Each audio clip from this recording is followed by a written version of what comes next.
Why was Thor so adamant that Captain America could not use Stormbreaker in Avengers Endgame? And was Thor actually trying to protect Steve Rogers here? Stormbreaker is one of the most powerful known weapons on Earth, and we've discussed the differences between Mjolnir and Stormbreaker before on the channel. But there's one key scene in Avengers Endgame that actually highlights this difference better than any other. During the final showdown, when the forces of Thanos have laid siege to the Avengers compound, the heroes of Earth fight to protect the Infinity Gauntlet. Cap and Thor fight side by side, as they've done many times before, and Cap catches Stormbreaker. What's framed as a joke is when Thor immediately tells Cap to give it back to him and to take Mjolnir instead. But stick with us today, and let's talk about how this was actually protecting Steve Rogers, and how there is much more going on with Stormbreaker than many initially realize. The scene in question actually goes back to Infinity War, when Thor first embarked on his journey to forge Stormbreaker. At this point, he was with the Guardians, and he announces that he's going to Nidavellir to get a weapon that can kill Thanos. Peter Quill quite reasonably asks if they can all get a weapon like this in order to drastically improve their odds against the Mad Titan.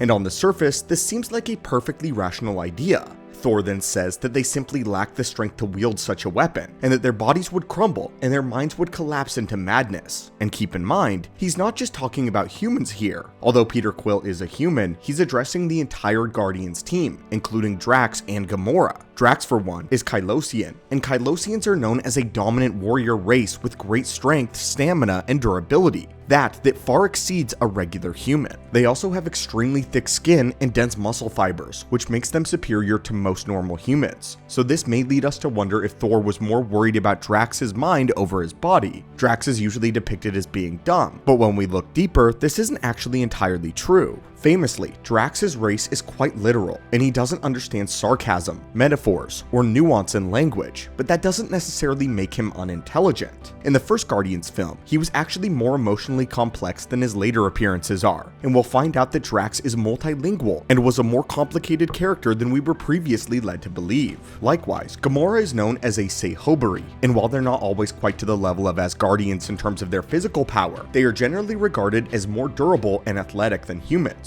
Gamora herself is called the deadliest woman in the galaxy, and this is due to a combination of her physical strength, training, and perhaps most importantly, her tactical intelligence. By no means is Gamora dumb, but Thor still doesn't regard her as being strong enough to manage the power of something like Stormbreaker. This was an argument that does, however, diminish the power and durability of the Kylosians and the Sehobari. It elevates just how colossally strong Asgardians are in reference to the rest of the galaxy though. There is a reason why the sun never sets on the Asgardian Empire, why they are fearsome and incredibly effective conquerors. We know that Odin and Hela marched across the 9 realms and subjugated each and every one of them. We also know they would have kept going if Odin had not kept Hela's ambition in check. Instead, he elected to become a benevolent leader. But make no mistake, Odin absolutely could have kept expanding his mighty empire indefinitely if he ever wanted, and would have proved an even greater threat than maybe that of Thanos. So then, we are left to wonder, why is Mjolnir any different? If the claim here is that humans and humanoid alien species cannot wield Asgardian weapons without crumbling under pressure, then how is Captain America able to utilize Mjolnir without the same thing happening to him?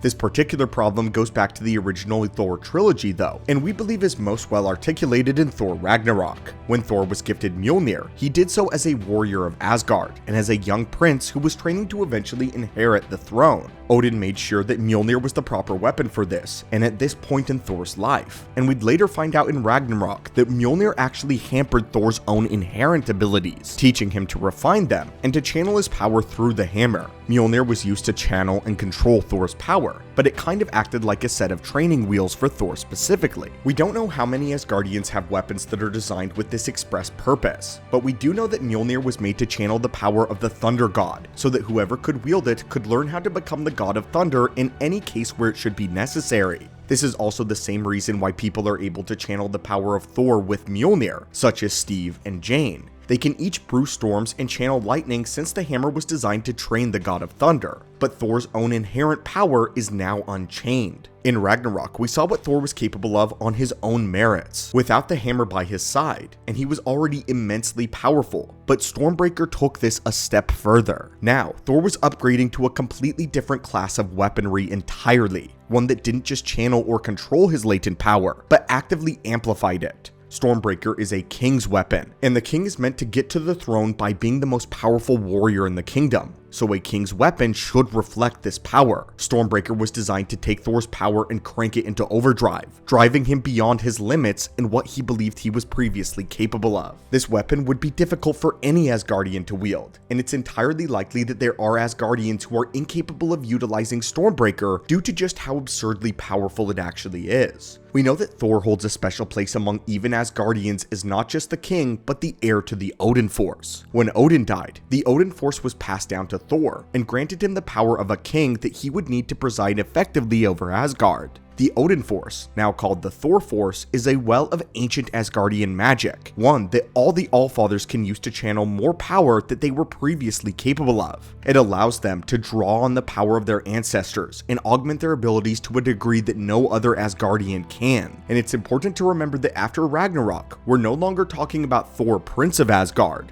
We are talking about the Allfather Thor. Even in his depression when he let himself go, he was still the heir to the Odin Force and the Allfather of the Nine Realms, meaning that even though he didn't have his solid physique, he still had the power of a king coursing through his veins. If Steve Rogers were to use Stormbreaker, there is no telling whether or not he could have survived this, and we're inclined to believe that he would not have. Steve is an enhanced super soldier, and we know that this gives him an incredible array of different abilities far beyond what a regular human is capable of. But we already discussed how being better than an average human simply is not enough to wield Stormbreaker. In the comics, the serum is meant to push someone to the peak of human capabilities, so that their performance is the absolute best that a person is theoretically capable of. But in the MCU, we know that that's not entirely the case with this particular version of the serum and of Captain America. He has done things that no human should ever be theoretically capable of, like being able to hold a helicopter and survive from falls that no regular human would survive, even in peak human condition.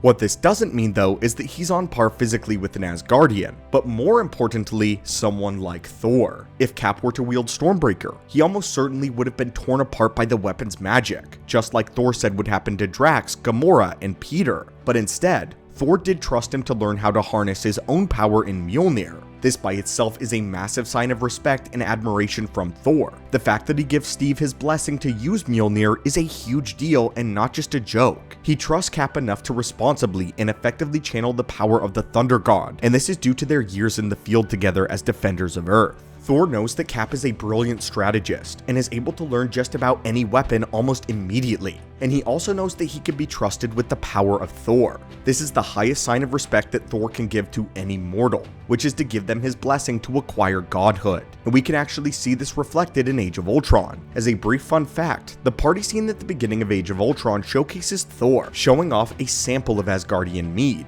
He tells the veterans present at the party that this mead is not meant for mortal men while handing it to Steve, indicating that he does see Steve as not a regular mortal, which of course makes sense. He does not regard Captain America as a mortal man though, and he knows that if there is a human worthy of joining the halls of Valhalla and dining alongside the warriors of Asgard, it would be Steve Rogers. But anyway friends, what do you think of the idea that Stormbreaker would have torn Captain America apart if he had tried to use it long term? And is there more than just a joke going on here in Endgame? Is there another reason why he wouldn't let Steve use Stormbreaker? And more importantly, is there anyone in the MCU besides Thor that can effectively? Those not of Asgardian heritage. We know currently in the MCU, Gorr's daughter, simply known as Love, after possessing a fraction of the power of eternity, can wield Stormbreaker. So this gives you an idea of just how difficult it is. But anyway, my friends, if you enjoy these daily Marvel lore videos, Hulk smash that subscribe button, and I'll hopefully see you soon.